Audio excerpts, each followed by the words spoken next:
Okay, everyone, let's dive in. Welcome to episode 29 of Show Me How It's Done.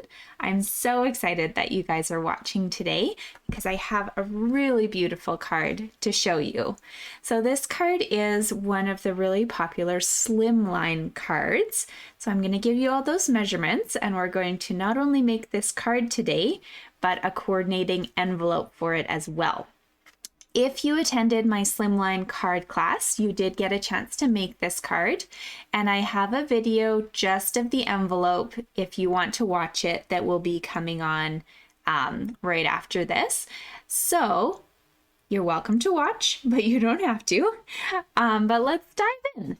So we're going to start with the card itself. So to make a slimline card, we'll need a base. I've chosen basic black today. And my base measures 7 inches by 8.5. And I've put a score mark down the middle here at 3.5 inches. Okay, and you're going to fold this in half and burnish it like so. So this is your card base that we're going to work on. We're also going to need a few pieces for the front and the insides of your cards. So we'll cut those all at the same time. So you need one piece of basic black that is going to measure 3 1/4 by 8 1/4. That's for the front of our card. And then 2 pieces for the inside so that you have something nice to write on in there. We're going to use a piece of smoky slate and 1 piece of basic white. So smoky slate is going to measure 3 1/4 by 8 1/4, and the basic white is going to measure 3 by 8. Okay, so I'm going to just add those into my card right now so they're out of my way. I like to keep my desk as clean as possible, even though it does get very messy. So I'm just using double-sided tape, but if you prefer seal or some sort of glue adhesive, that is just fine as well.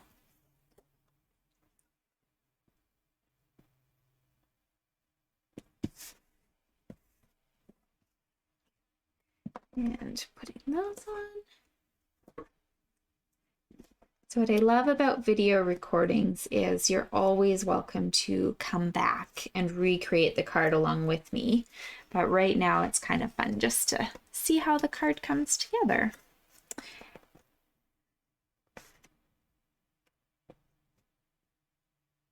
Okay, so that's the inside of my card, like so. I'm going to just set this aside because I really like the look of an embossed background. So I don't know if you can see, there we go. If I hold this up, this background piece of black here, I've actually embossed it. So we're going to do that together because I want to show you how it's done. You will need your standard cut and emboss machine. You do need the large one for this card because we're using the Parisian 3D embossing folder. So this is a large 6x6 folder. So when I'm using those, I use my base platform, number 1 here, and the blue, or we have a gray thick plate. Now this isn't for cutting, this is only for when I use these really thick folders. So when I grab my paper, you will quickly notice that this is actually too long for the embossing folder itself. Okay, so I've put it as far in as I can, but we're actually going to have to run it through twice. So I've put it in nice and straight here. I'm going to put that down and roll without shaking everything, hopefully. There we go. There. And then when I take it out, I have this bottom part still that I need to emboss. I'm going to turn that around and just feed it into my embossing folder almost with the mirror image. Do you see this little feather image? I don't want to move it all the way over because then my patterns are going to be completely off. So if you just mirror where it rested and ended last, it will look like your pattern is just continuing on. Okay, so put that there and run it through once more.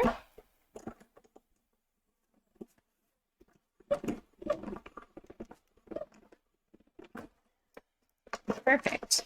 So now I have a fully embossed piece here. And this can also be added to the front of my card. I will be using a little bit more adhesive because of the embossed materials than I did with the other ones. So I like a really long strip.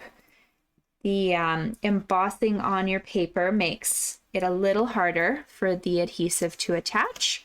It's not impossible, but you just want to really make sure that you've attached all the parts.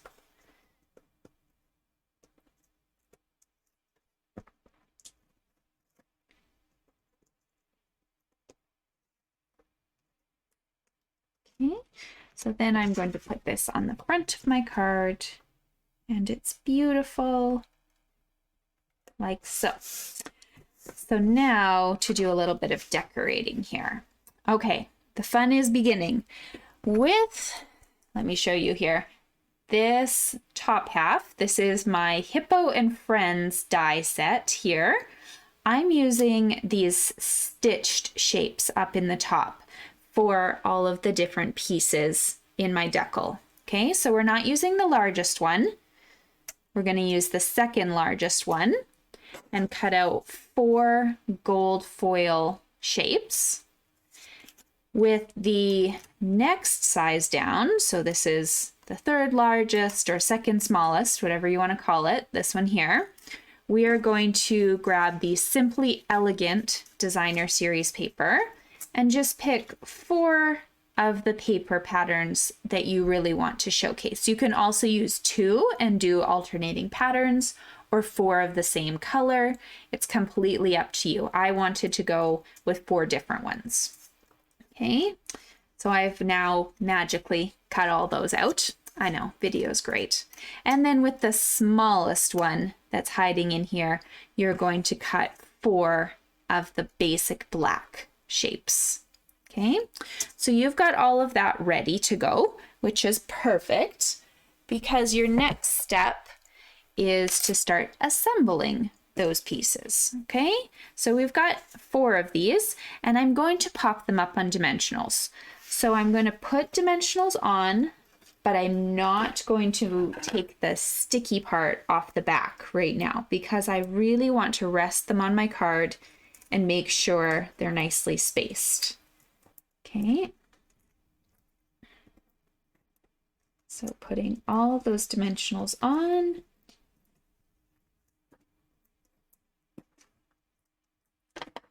Like so.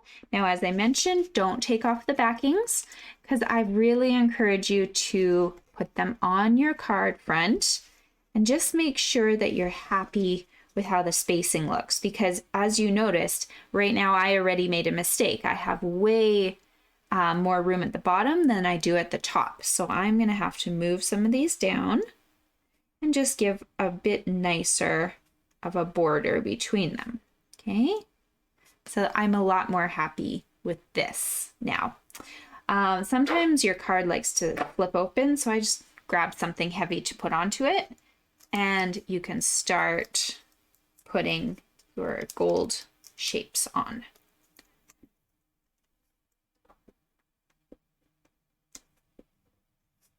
Okay, like that. All the way down the card. Once these gold ones are on, everything else is very easy to add, but I find the spacing for these can be a little tricky.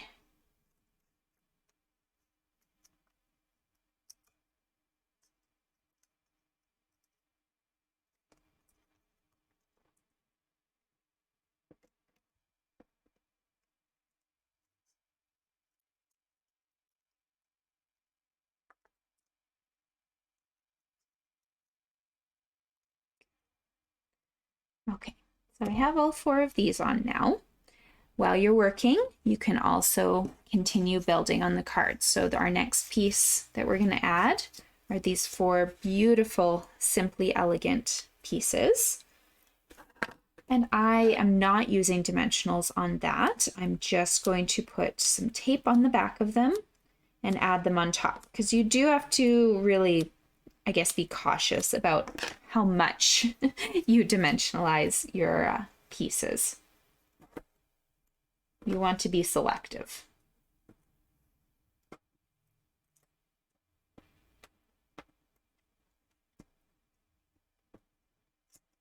Okay, so here we go. And they can go on in whatever order you like.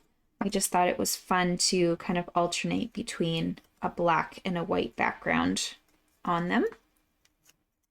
But it would look sharp with anything you add, really.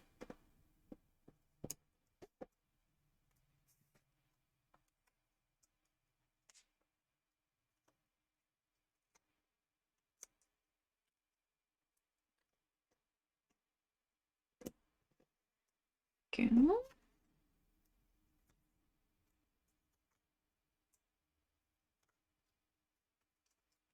Okay, so there's my 4, all nicely centered. And I'm going to start working with the black pieces now. These I did put up on dimensionals. I thought that was kind of fun to pop them out. So I'm just going to turn them over and add dimensionals to the back of each of them. If you wanted to get very fancy, you could perhaps run these through the Parisian embossing folder as well.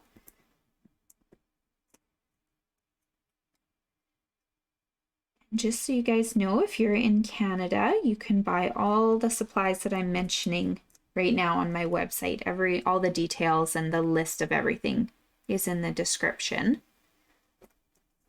So you don't need to wonder where I'm getting everything from.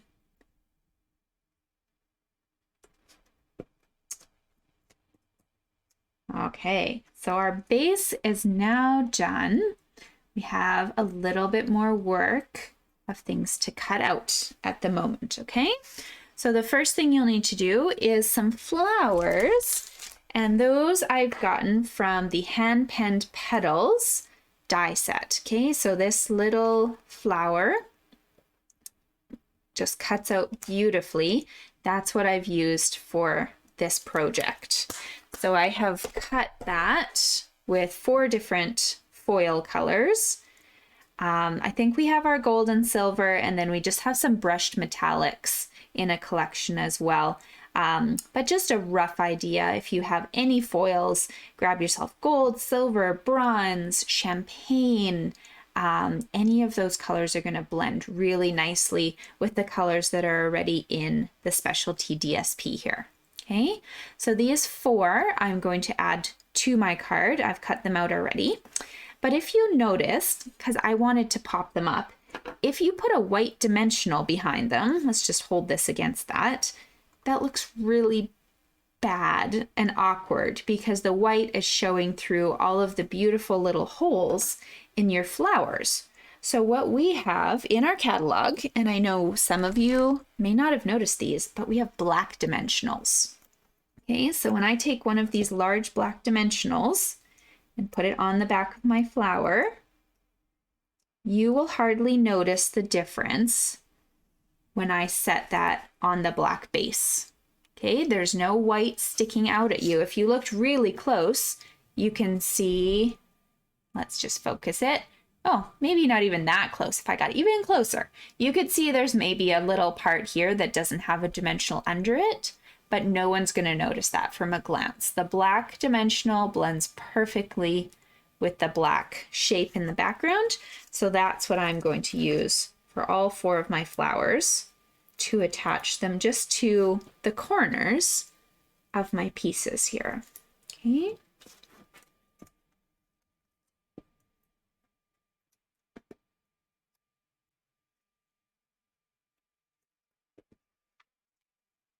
I don't use the black dimensionals as much just because I often forget about them, but I was really excited to find a solution to attaching these. Okay, so this is gorgeous, but we want one more feature. So I grabbed the Playful alphabet dies, which are just little tiny dies, they're about 1 inch tall. And then I grabbed something else. We're gonna just play with random adhesives today, called our foam adhesive sheets. So these come in a pack of 6. They are 4 4.25 by 4.5, and the entire sheet itself is a double-sided sticker. Okay, so in order to get this pearly white cardstock on top of that, we're going to just cut ourselves a piece of shiny pearlized cardstock that is 4.25 by 4.5. We're going to take off an entire side of that adhesive sheet and put this on.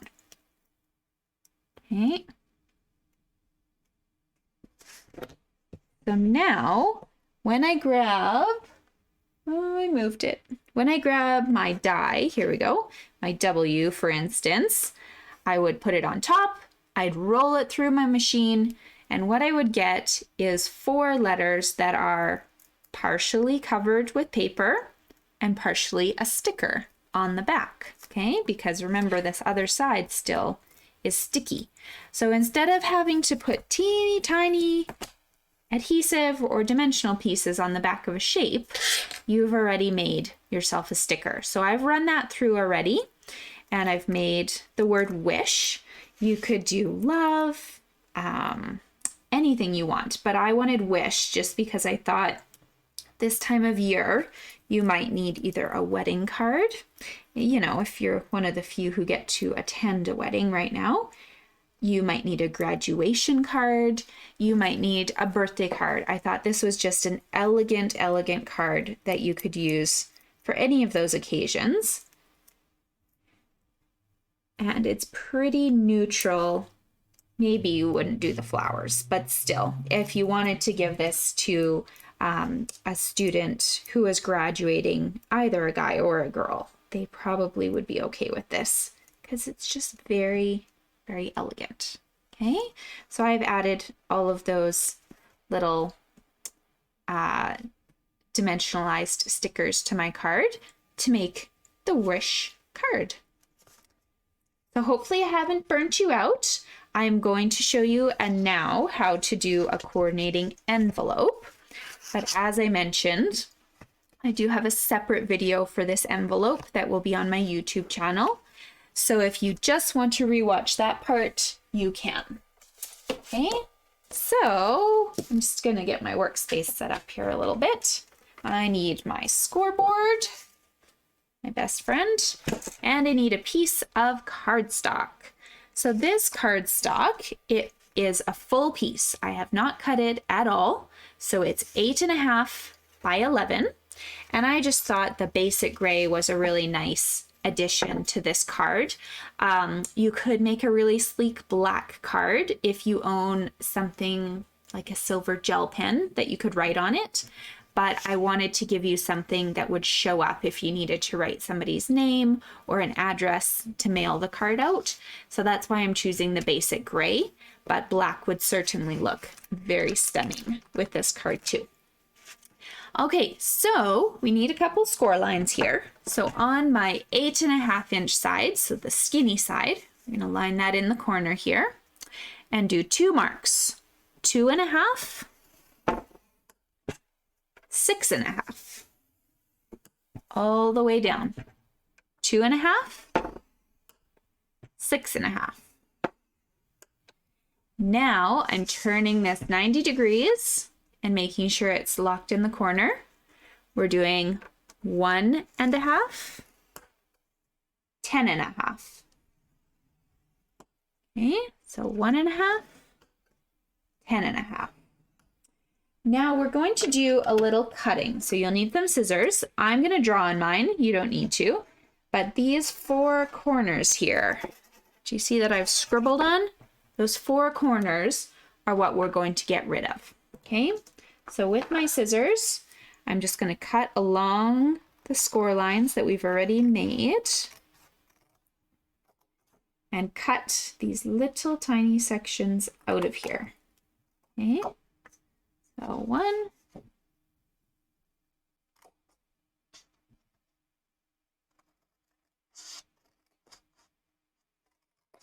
2,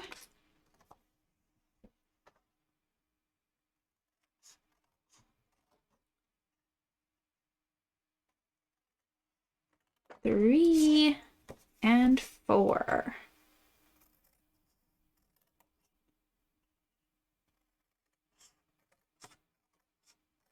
So my envelope at this point should look like this. Let me just get it in the screen. So I've got my 4 corners disappeared. We're gonna fold and burnish some of our sides. So all 4 of these lines, fold them over, do a nice crisp line with your bone folder, and keep going all the way around. Okay. Now we could fold our card up now, but I really love the look of these rounded corners on my envelope. You can see how much of a difference it would make just to have like that really light touch. Okay, so to do some corner rounding, you may own this punch here, this triple corner punch, and this guy is what you're looking for, that little triangle. That's going to be your corner rounding feature. If you don't own this punch, maybe you have an envelope punch board, which would have a corner rounder, or an old circle stamp or a punch. So let me show you a couple ways that you can round your corners. So the first is with this punch from our catalog here, just stuck in and rounded. If you want, you can just kind of make it a little bit more perfect. There we go. Or we can grab a circle punch and feed from the back side. And that will round the corners. Whoops, there you go, as well. Also going to do the bottom, but a little tip is if you try to put this piece in right now, it will bump against your punch. It would also bump against this punch. So you need to actually fold the flap over before you can reach into your punch and just round that corner like so, or fold the opposite one and round this corner like so. Okay, so nicely rounded. That's great. We're going to do a little adhesive. Okay, so my paper is now with the little bottom side closest to where I'm sitting, and I'm going to grab some double-sided tape. So on this bottom flap, while everything's laying open, we're going to put a strip of double-sided tape, and then on one of the flaps, doesn't matter which one, I prefer the smaller one, which in my instance is the one on the left here. So I'm going to fold this over and put some double-sided tape right along the edge.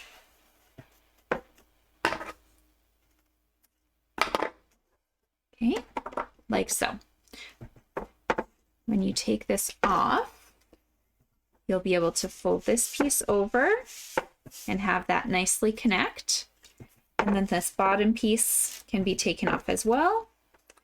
You may need to just grab your bone folder once more and make sure that line is nice and crisp. But that should give you an envelope now that you can put your card inside.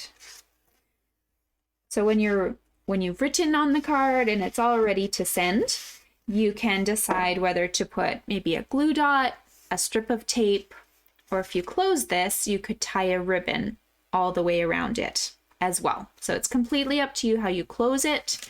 You could grab a stamp and do a nice sentiment or image in the corner here, but I wanted this to just be a very simple envelope that you could decorate as you will.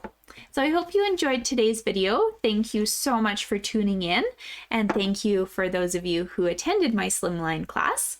If you're interested in more videos, please make sure to like and subscribe my YouTube channel, Lauren Scrapplot, so that you get notified every time I post a new video. I'll see you guys later. Bye!